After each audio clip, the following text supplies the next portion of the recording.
tetap setia menanti janjimu sampai ku dapatkan mahkota kehidupanku.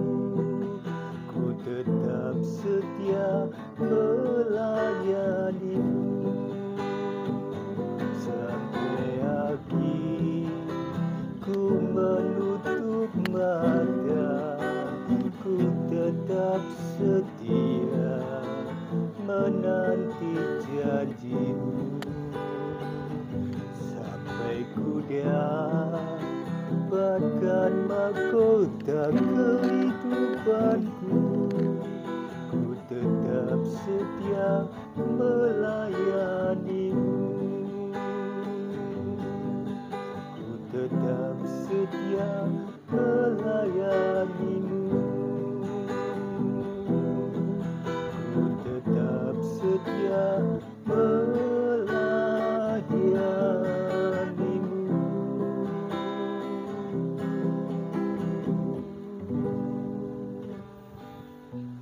Shalom saudaraku yang terkasih dalam nama Tuhan Yesus Kristus. Di kesempatan yang indah ini kita boleh bertemu kembali karena kasih kemurahan Allah kepada kita semuanya. Saudaraku, hari ini saya akan membawakan renungan firman Tuhan di dalam kitab Injil Matius, ya, Matius pasal yang ke-26. Matius pasal yang ke-26 ayat yang ke-25. Beginilah firman Tuhan.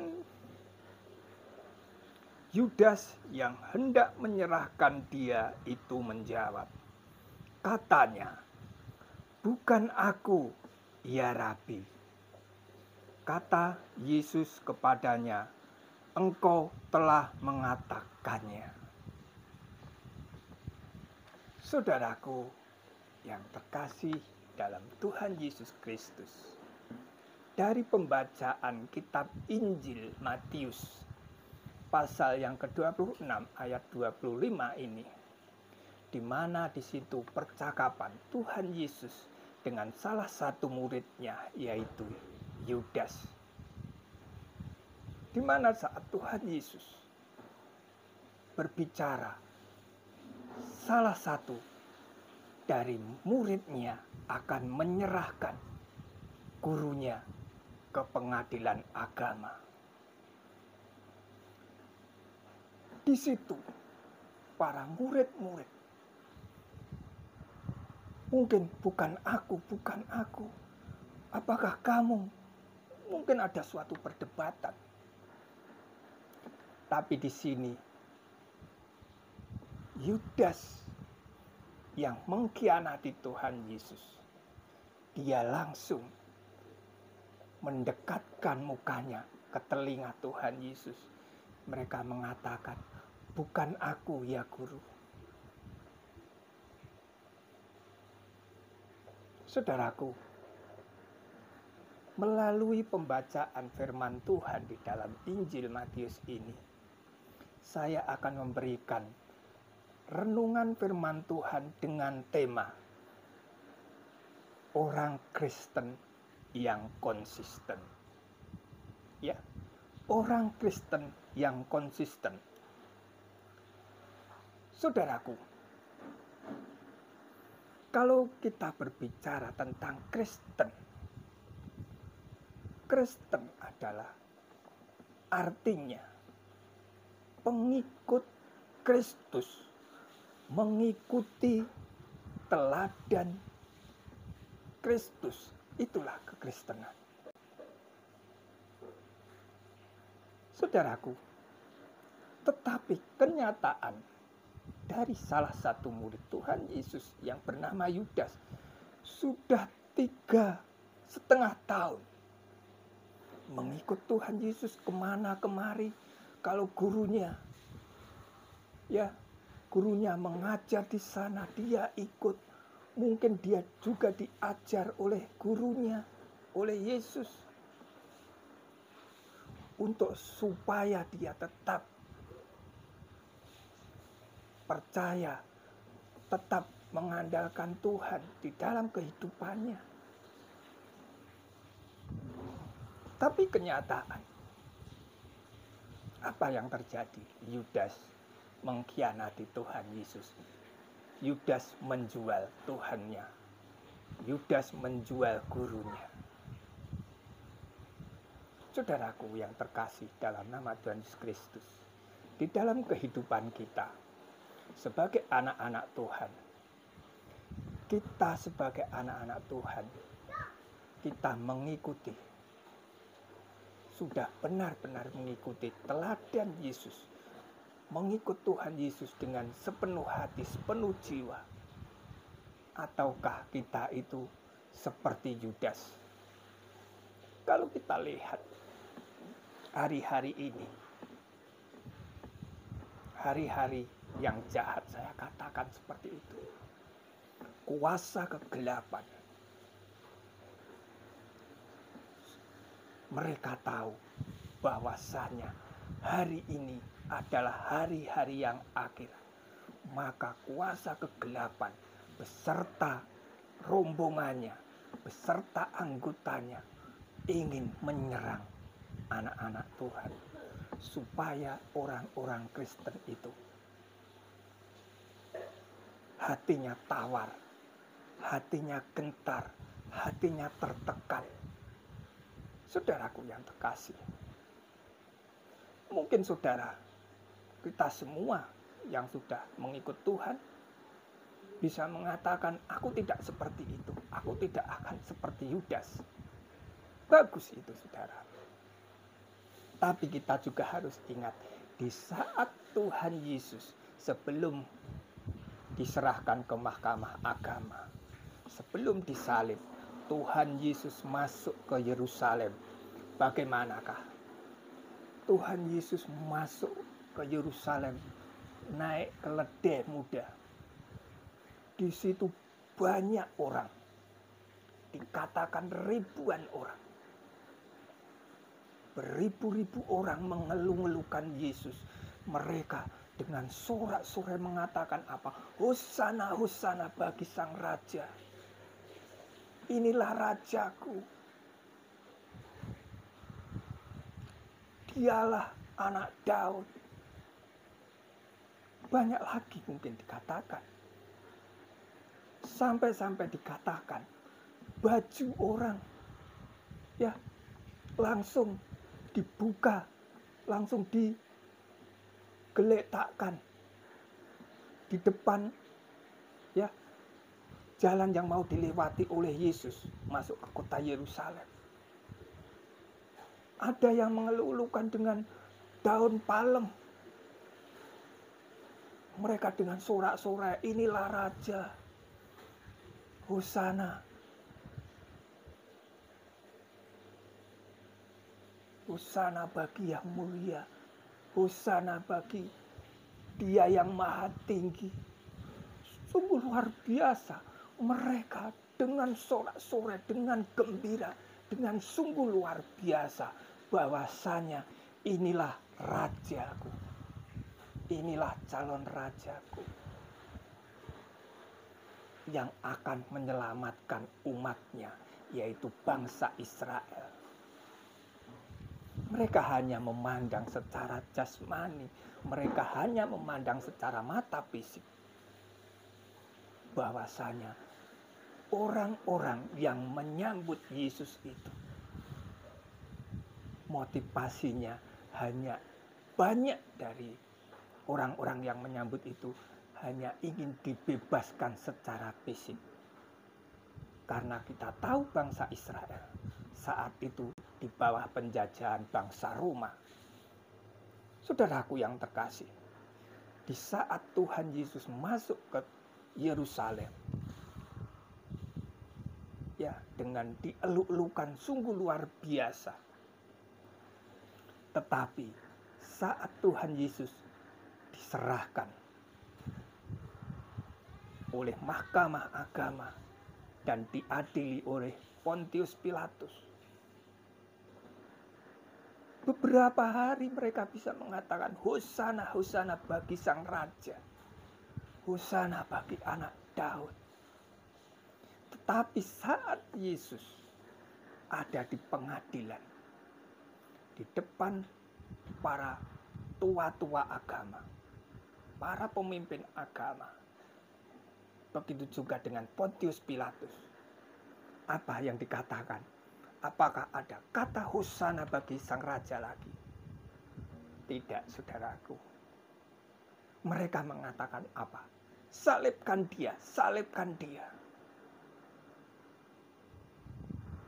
Saudaraku, disinilah konsistensi orang ini tidak ada. Baru beberapa hari dia bisa mengatakan hosana bagi sang raja. Tetapi hari ini dia mengatakan salibkan dia, salibkan dia. Apa yang kita ambil dari pelajaran ini? Dari orang-orang yang mengeluh-elukan Yesus. Dan setelah itu mereka meminta menyalibkan Yesus. Begitu juga dengan Yudas Iskariot. Mungkin selama mengikut Yesus dia baik-baik saja kelihatannya. Tetapi ada peluang dia malah menikung dari belakang.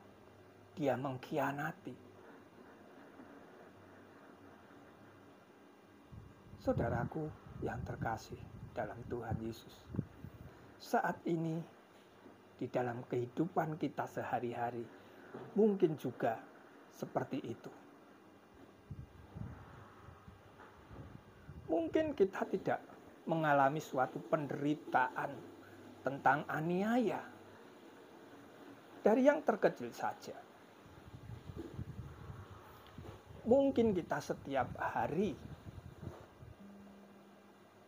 atau setiap minggu kita datang ibadah ke gereja, memuji Tuhan dengan sorak-sorai sungguh luar biasa, bisa mengatakan Allahku luar biasa, Allahku luar biasa, Yesusku luar biasa dalam segala perkara. Setelah itu mendengarkan khotbah dari pendetanya, ya, berbahagialah, ya, mungkin bermacam-macam yang menguatkan iman kita. Tetapi setelah kita keluar dari gereja, kita kembali dalam pikiran kita, waduh, di dalam rumahku tidak ada makanan.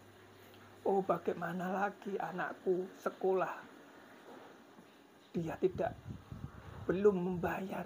Mungkin bisa mengatakan seperti itu. Beberapa bulan belum bisa membayar. Di situ mulai mengeluh. Dia bisa berkata, mungkin orang-orang Kristen banyak, saudaraku. Kita tidak bisa memungkiri. Mereka bisa berdoa, Tuhan, kenapa Engkau sangat jauh dari aku?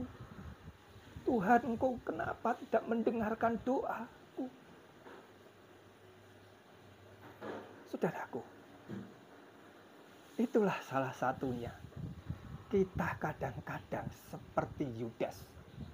Kadang-kadang kita seperti orang-orang yang mengeluhkan Tuhan Yesus pada waktu masuk ke Yerusalem. Di situ bisa mulutnya mengatakan dengan pujian, ucapan syukur. Tetapi kalau sudah keluar, mereka meragukan kuasa Allah. Maka dari itu, saudaraku, mari kita sebagai anak-anak Tuhan harus konsisten mengiring Tuhan Yesus. Jangan hanya di mulut saja. Kalau kita bisa memujikan pujian dalam suka duka, bukan tetap tersenyum, dihina dan diolok pun bukan tetap tersenyum. Saudaraku, bisakah pujian ini, ya, kita gunakan sehari-hari, kita resapi. Dalam suka dukaku kan tetap tersenyum. Bisakah saudaraku?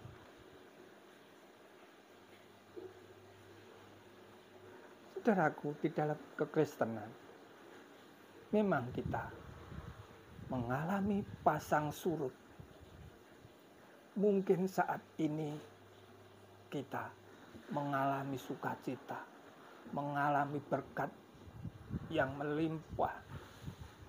Kita bisa mengucap syukur, terima kasih Tuhan, Engkau sungguh baik kepadaku, Engkau memberkati aku dengan limpah.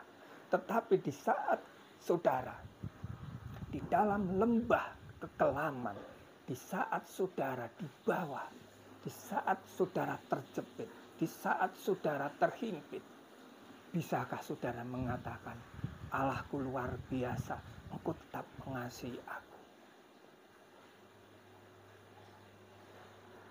Mari saudaraku, kita jadi orang Kristen yang konsisten. Katakan dalam hati kita, walaupun di dalam suka, di dalam duka, aku akan tetap bersyukur. Itulah yang diinginkan Tuhan Yesus Kristus di dalam kehidupan kita semuanya.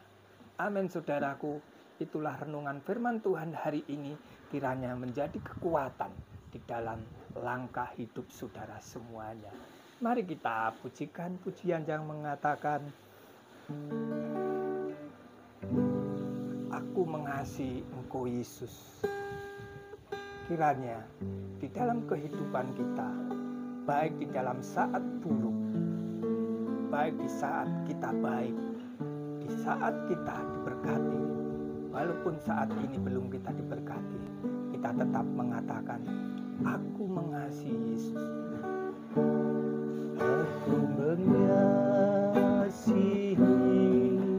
Engkau Yesus dengan segenap hatiku. Aku mengasihi Engkau Yesus dengan segenap jiwaku.